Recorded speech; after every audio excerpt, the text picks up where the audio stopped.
चलते हैं आश्चर्य मानद गोस्वामी जी की अस्कृति श्री भक्तांबर स्तोत्र की ओर। चलते हैं 26 काव्य की ओर। सभी लोग हाथ जोड़ लेंगे। तुभ्यं नमस्त्रिभुवनातिहराय नाथ, तुभ्यं नमः क्षितितलामलभूषणाय, तुभ्यं नमस्ते जगतापरमेश्वराय, तुभ्यं नमो जिनभवोदधिशोषणाय, तुभ्यं नमो जिनभवोदधिशोषणाय, तुभ्यं नमो जिनभवोदधिशोषणाय। आश्चर्य मानद गोस्वामी जी 25 काव्य तक गुणों का वखान गुणगान करते रहे, नम्रता दिखलाते रहे, लघुता प्रकट करते रहे और 26वें काव्य में आकर के इतनी महिमा दर्शाने के बाद फिर 26वें काव्य में नमस्कार की महिमा झलकाई है। नमन तो उन्होंने प्रथम काव्य से स्टार्ट किया था, वहीं से कि हे भगवान आपके चरणों में नमन करने से जो देवों के मुकुटों में मणियां लगी होती हैं, आपकी नाखूनों के, आपके चरणों की नाखूनों का वो तेज, वो तेज, वो किरणें जैसे ही वो देवों के मुकुटों पर पड़ती हैं तो वो दीप्यमान हो जाते हैं और तेज उनकी महिमा बढ़ जाती है उन रत्नों की। कह रहे हैं और आपके चरणों में झुकने से क्या होता है, जो आपके चरणों में नतमस्तक होता है उसका संसार रूपी अंधकार नष्ट हो जाता है। और कैसे हैं आपके चरण कमल? संसार रूपी समुद्र में डूबते हुए प्राणियों को सहारा देने वाले हैं।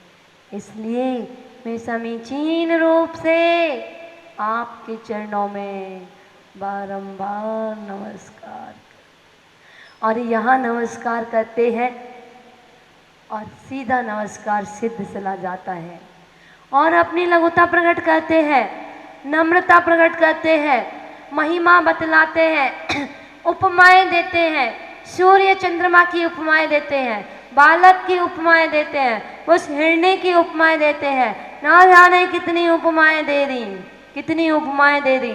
एक एक गुणों को कई बार चिंतन मनन ध्यान करते हैं और 26वें काव्य में कह रहे हैं, हे नाथ, हे त्रिलोकीनाथ, हे आदिश्वर स्वामी, हे नाथों के नाथ, हे स्वामिन, तीनों लोकों में तुभ्यम नमस्त्रिभुवनार्तिहराय नाथ। हे स्वामिन, तीनों भुवन माने तीनों लोकों में पीड़ा को नष्ट करने वाले आपको नमन हो, नमस्कार हो। हे भगवान, आप तीनों लोगों की पीड़ाओं को हरने वाले हैं, मैं इसलिए आपको नमस्कार कर रहा हूं। और कहा, पृथ्वी तल पे, क्षिति तल माने पृथ्वी तल पे अमल भूषणाएं, हे भगवान आप इस धरती पर, आप इस पृथ्वी पर आभूषण हो, अद्वितीय आभूषण हो। आप जैसा आभूषण और कोई नहीं है, आप निर्मल आभूषण हो। और कहा कि हे भगवान तुभ्यम नमः त्रिजगतः परमेश्वराय, हे तीनों लोक के नाथ, मैं आपको इसलिए नमस्कार कर रहा हूँ कि आप तीनों लोकों के एक लोक नहीं, केवल मध्य लोक नहीं, केवल आगरा ही नहीं, केवल एक शहर नहीं, एक कॉलोनी नहीं, तीनों लोक, अधोलोक, मध्यलोक, ऊर्ध्वलोक, तीनों लोकों के आप अखिलेश्वर हो। आप तीनों लोकों के राष्ट्रपति हो, आप तीनों लोकों के प्रधानमंत्री हो। आपके चरणों में तीनों लोग झुकते हैं, इसलिए मैं आपको नमस्कार कर रहा हूँ। हे भगवान, इस मंदिर के अध्यक्ष मंत्री तो एक ही मंदिर के हैं, उनकी छिपी टोला में नहीं चलेगी, छिपी टोला की यहाँ नहीं चलेगी, कमला नगर में आपकी नहीं चलेगी, कमला नगर वालों की यहाँ नहीं चलेगी। सब अपने अपने मंदिर के अध्यक्ष मंत्री हैं, लेकिन आपसे बढ़कर अभी संसार में कोई अध्यक्ष मंत्री नहीं है। आप तीनों लोगों का डिपार्टमेंट, तीनों लोगों के ताले की चाबी है आपके हाथ में। आप तीनों लोगों में अध्यक्ष मंत्री हो, तीनों लोगों के अध्यक्ष मंत्री हो, राष्ट्रपति हो, प्रधानमंत्री हो। इसलिए मैं आपको बारंबार नमस्कार कर रहा हूं। और तुभ्यम नमो जिन बमोदधि शोषणाए। हे त्रिलोकीनाथ, आपको मैं इसलिए भी नमस्कार कर रहा हूं कि आप संसार रूपी सागर को सुखा देने वाले हो, इसलिए आपके चरणों में मेरा बारंबार नमस्कार। क्या कह रहे हैं? हे देव, आप त्रिलोक के पति, तीन लोक की विपत्तियों के नाशक हो, इस धरती के आभूषण हो और तीनों लोकों के स्वामी हो और संसार रूपी समुद्र को सुखा देने वाले हो, इसलिए मैं आपको बारंबार नमस्कार कर रहा हूं। ये तो आचार्य मानतुंग स्वामी जी ने कहा। अब वहां से थोड़ा सा मैं आपका ध्यान हटाती हूं और मैं आपसे ऐसे ही कह रही हूं कि हे भगवान, आप बोलिए ना, हे भगवान, हम फोकट में नमस्कार नहीं करते, हमें तो कुछ मिलना चाहिए, हमें संसार का सुख मिलना चाहिए, हमें वो गड्डियाँ मिलना चाहिए, हमें दौलत मिलना चाहिए। हम बिना उसके नमस्कार नहीं करते। हम बनिया हैं और बनिया फ्री में नमस्कार, फ्री में नहीं झुकता। हो कुछ ना कुछ सामने वाले में दिखता है तभी झुकता है, नहीं तो वो झुकाता है। तो भगवान, आप में मुझे दिख रहा है, आपके जैसा तो ब्रांड ही नहीं है, आपके जैसा तो साम्राज्य ही नहीं है, आपके जैसा तो सुख ही नहीं है। आपके पास जो फैक्ट्री लगी है ना, अनंत दर्शन, अनंत ज्ञान, अनंत सुख और अनंत वीर्य, अनंत चतुष्टय की जो फैक्ट्रियां चल रही है ना आपके विद्यालय में, आपसे बड़ा मुझे नहीं दिखता कोई और है। इसलिए मैं आपको नमस्कार करने आ गया हूँ ना, इसलिए नमस्कार कर रहा हूँ। मेरे पास कहाँ टाइम है? ईदगाह में इतनी बड़ी बड़ी फैक्ट्री, इतने बड़े बड़े गोदाम, इतने बड़े बड़े व्यापार चल रहे हैं, मेरे पास विधान के लिए टाइम है क्या? नहीं। लेकिन कुछ मुझे आपके पास लगता है, कुछ मुझे दिख रहा है, इसलिए मैं भी चुपचाप आपके चरणों में आ गया हूँ। इसलिए ये विधान कर रहा हूँ क्योंकि आप तीनों लोगों के आभूषण हो। मैंने तो अब तक सोचा था कि आगरा की मंडी सबसे बड़ी चांदी की मंडी है, पूरे भारतवर्ष में इससे बड़ी कोई चांदी की मंडी नहीं है। यहाँ चांदी का व्यापार है एशिया में, इसके बाद एशिया में, देश के बाहर, इसी में ही है, इसी में ही है। यहाँ तो आगरा में चांदी की मंडी है या फिर एशिया में। भगवान, ये आगरा भी आपके सामने फीका है, एशिया भी आपके सामने फीका है। आप जैसा आभूषण तो इस आगरा में है ही नहीं, जब मैंने देखा कि आगरा भी फीका हो गया, एशिया भी फीका हो गया, पूरा भारत देश विदेश सारे फीके हो गए आपके आभूषण के लिए, इसलिए मेरा मन ललचाए मानूंगा, इसलिए मैं आपके चरणों में नमस्कार कर रहा हूँ, क्योंकि आपसे बढ़कर के कोई आभूषण नहीं है। और आगे चला, हे भगवान, मैंने देखा वो नरेंद्र मोदी को, मैंने देखा एक से एक उद्योगपति को, मैंने देखा एक से एक बड़े व्यापारी को, धनपति कुबेर को, सबको देखा, लेकिन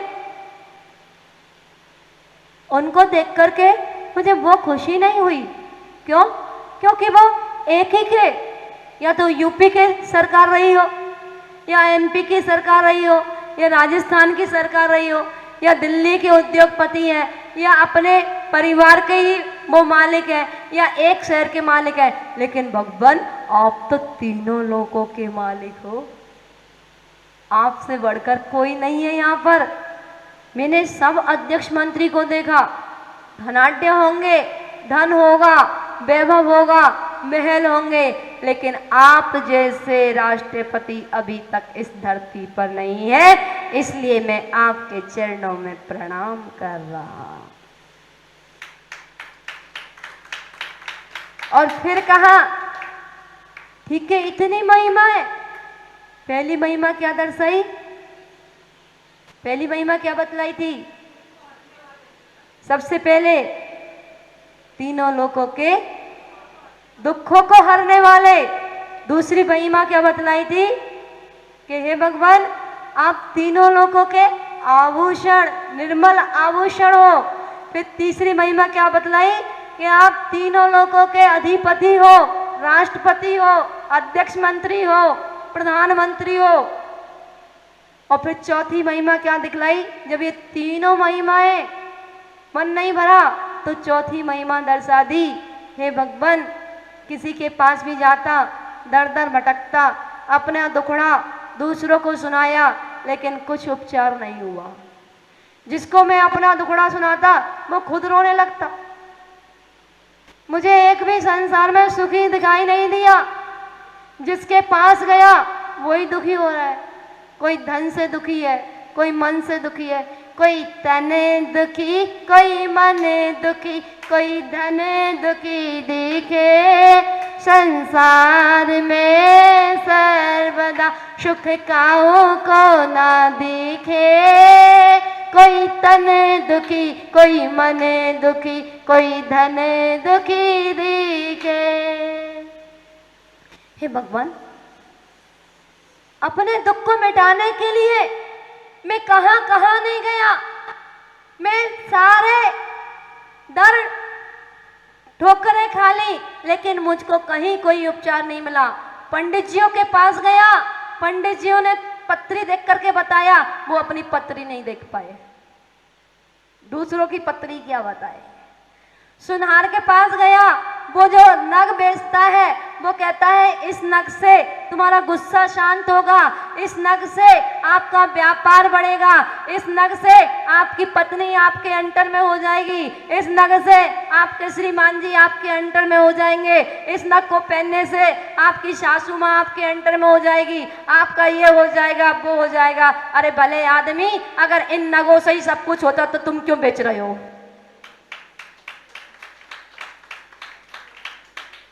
तुम काहे को बेच रहे हो? तुम्हारे अंदर क्या गुस्सा नहीं है? तुम छोटी सी दुकान लेकर के इन नगों में बैठे हो। अगर नगों से ही व्यापार बढ़ता तो तुम काहे को नगों में लगे हो? तुम पहनो ना सारे नग। सबसे पहले तो तुम ही पहनने चाहिए। कभी पहनते हुए देखा उसको, नग बेचने वाले को? मैं तो कहती हूँ 5-5 पहनो ना, एक एक उंगली में। अरे तुम सबसे पहले माला माल हो, तो वह भी दूसरे को झुटकाने के लिए कितनी ठग विद्या चल रही है। इन नगों से कुछ नहीं होता जब तक ये नग अपने पास नहीं है। जब तक जो बोएगा वही पाएगा। जैसा बोओगे वैसा ही तो प्राप्त करोगे। सुख के बीज बोओगे तो सुख मिलेगा, दुख के बीज बोओगे तो दुख मिलेगा। अब आप नींबू के बीज बो और आम प्राप्त करना चाहो तो वो कैसे मिलेंगे? नहीं मिलेंगे। तो हे भगवान, वह नग वाला भी बेकार का है, झोला छाप है। वो अपना ही व्यापार नहीं चला पा रहा, वो 100-100, 200-200, 500-500 रुपए के नग बेच रहा है। अगर नग से माला माल होते तो आज तुम्हारी बड़ी बड़ी कोठियां होती, महल होते, पूरा आगरा तुम्हारा होता। अगर नग से पैसे वाले होते तो भगवान मुझे वहां पर भी सुख नहीं मिला, कोई भी किसी का दुख निवारण करने वाला नहीं मिला। तब मैं आपके पास आया, तब मैंने देखा कि आप संसार रूपी समुद्र के दुखों को सुखा देने वाले हो। आप संसार को सुखा देने वाले हो, संसार का क्षय कराने वाले हो, संसार से मुक्त कराने वाले हो, आप मोक्ष तक पहुंचाने वाले हो, आप सिद्धालय तक पहुंचाने वाले हो। इसलिए मैं आपके चरणों में बारंबार नमस्कार रहा। यहाँ सुख मिला, यहाँ सुख मिला, यहाँ देखा, वाह। तब नमस्कार करने में आनंद आया कि हे भगवान, सचमुच जो आपके चरणों में सुख है वो कहीं सुख नहीं है।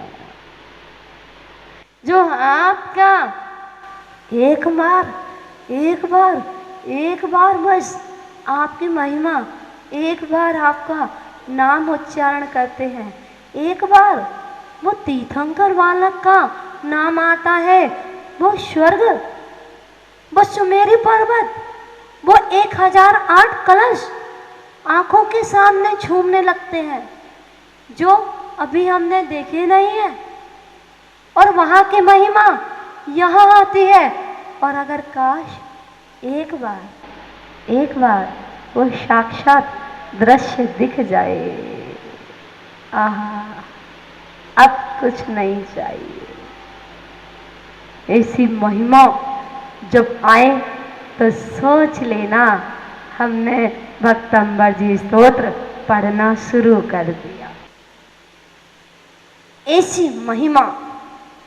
ऐसी महिमा आपको हर काव्य के प्रति आना चाहिए।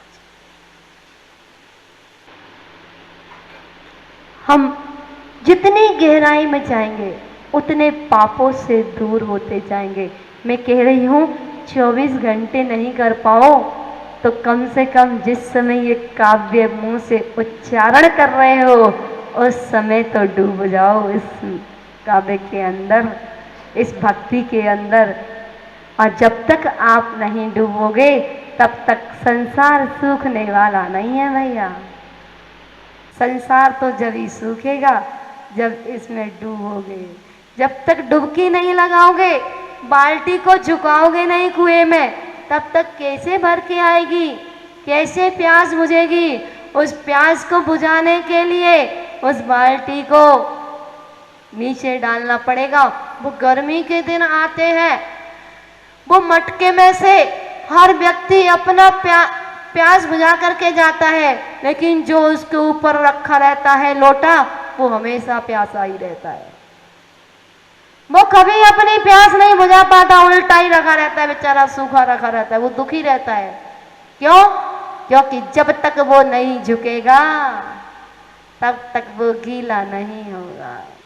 जब तक उसकी प्यास शांत नहीं होगी तो डूबना होगा, झुकना होगा, नम्र होना होगा, तब जाकर के कहीं संसार सूखने का प्रयास चलना शुरू होगा। जब तक भगवान के चरणों में, तीनों लोकों के नाथ के चरणों में समीचीन श्रद्धा नहीं बनाओगे तब तक हम कुछ प्राप्त नहीं कर पाएंगे। नमोस्तु भगवान, नमोस्तु। बोली पंच परमेष्टि भगवान की।